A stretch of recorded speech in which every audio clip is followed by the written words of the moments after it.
அஸ்ஸலாமு அலைக்கும் வரஹ்மத்துல்லாஹி வபரகாத்துஹு.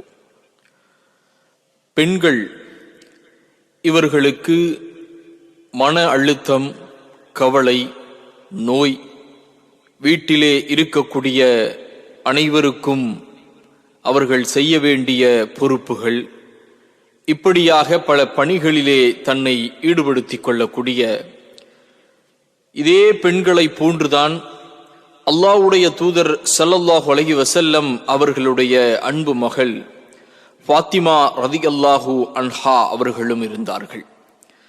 அன்றைய தினத்திலே ஃபாத்திமா ரலியல்லாஹு அன்ஹா அவர்கள் தன்னுடைய வீட்டு வேலையின் காரணமாக அவர்களுடைய 2 கைகளும் காய்ந்த நிலையிலே அவர்கள் இருக்கக்கூடிய ஒரு காட்சி. அதற்கு முன்பாக நடந்த ஒரு போரிலே அவர்கள் பல சஹாபாக்களுக்கு உதவி செய்தார்கள், மருத்துவ உதவி. இதன் மூலமாகவும் அவர்களுடைய கையிலே ஏற்பட்ட சில காய்ப்புகள், வீட்டு வேளையின் காய்ப்புகள், இப்படியாக நாளுக்கு நாள் அந்த வலி என்பது அதிகமாகிக் கொண்டே செல்லுகின்றன.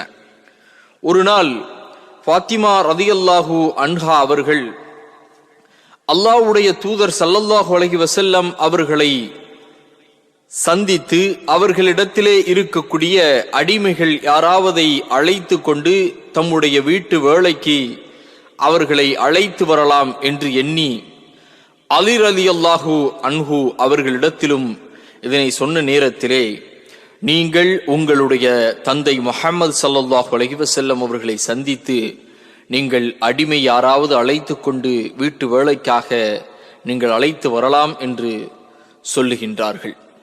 அந்த நேரத்திலே ஃபாத்திமா ரலியல்லாஹு அன்ஹா அவர்கள் தன்னுடைய அன்பு தந்தை ரசூலுல்லாஹி ஸல்லல்லாஹு அலைஹி வஸல்லம் அவர்களை சந்திப்பதற்காக அவர்களுடைய இல்லத்திலே செல்லக்கூடிய நேரத்திலே அங்கே இறைத்தூதர் ஸல்லல்லாஹு அலைஹி வஸல்லம் அவர்கள் இல்லை.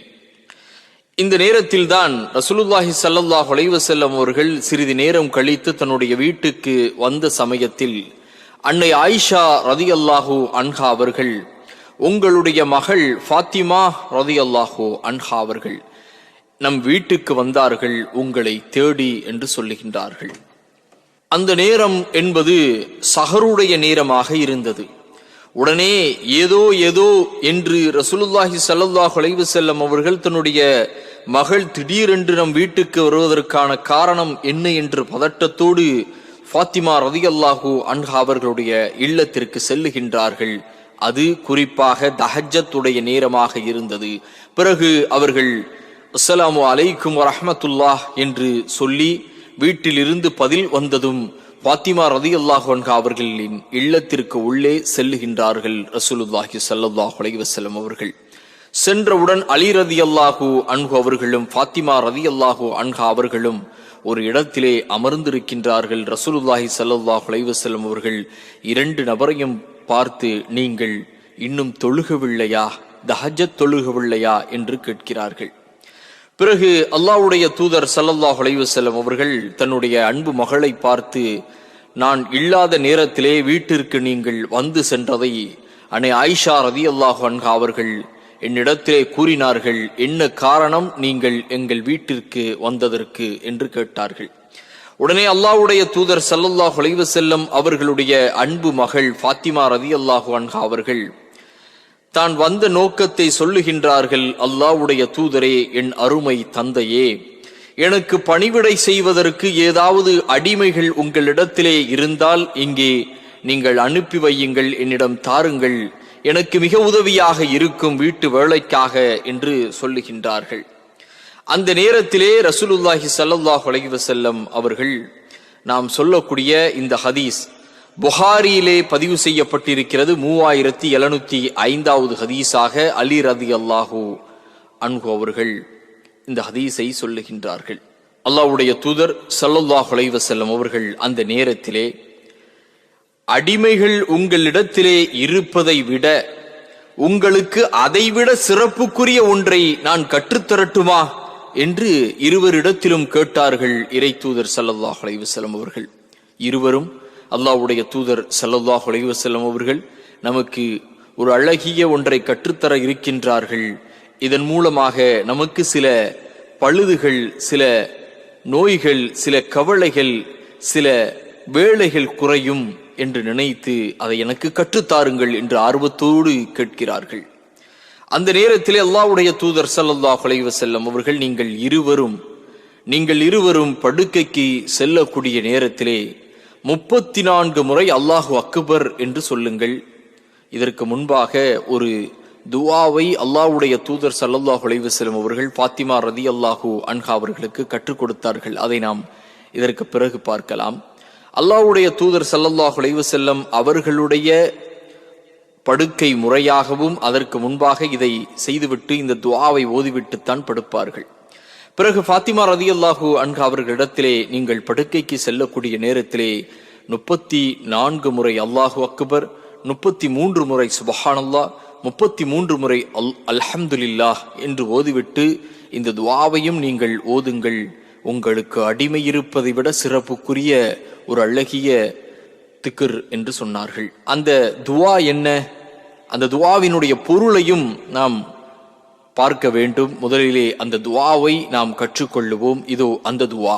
பிஸ்மில்லாஹிர் ரஹ்மானிர் ரஹீம். اللهم رب السماوات السبع ورب الأرض ورب العرش العظيم ربنا ورب كل شيء فالق الحب والنوى ومنزل التوراة والإنجيل والفرقان أعوذ بك من شر كل شيء أنت آخذ بناصيته اللهم أنت الأول فليس قبلك شيء وأنت الآخر فليس بعدك شيء وأنت الظاهر فليس فوقك شيء وأنت الباطل فليس دونك شيء أقض عنا الدين وأغننا من الفقر. இந்த துஆ ஹாக்கிம் என்கின்ற நபிமொழி தொகுப்பில் 2028வது ஹதீஸாக பதிவு செய்யப்பட்டிருக்கிறது.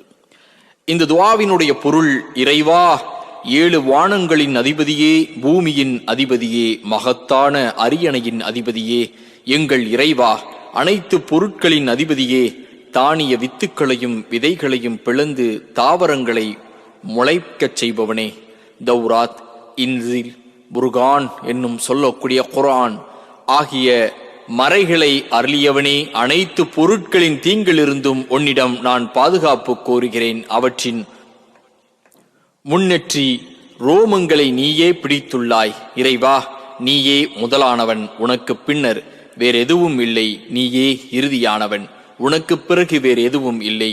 நீயே மேலானவன், உனக்கு மேலே வேறொன்றுமில்லை. நீயே அடித்தளமானவன், உனக்கு கீழே வேறொன்றுமில்லை.